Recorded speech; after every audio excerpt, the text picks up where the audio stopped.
உள்நாட்டிலேயே தயாரிக்கப்பட்ட மிகவும் பாதுகாப்பான பிரவுசரை கண்டுபிடித்துள்ளதாக ஜோஹோ தெரிவித்துள்ளது.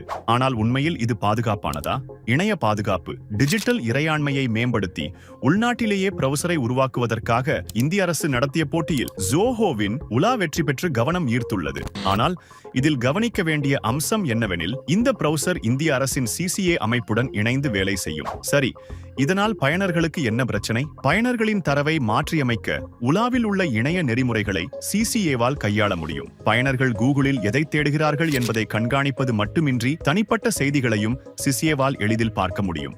மற்ற பிரவுசர்களை பொறுத்தவரை பாதுகாப்பு தொடர்பாக ஏதேனும் சிக்கல் எழுந்தால் அது உடனடியாக உங்களை எச்சரிக்கும். ஆனால் உலா CCAவை நம்பியுள்ளதால் உங்களுக்கு எந்த ஒரு எச்சரிக்கையும் வராது.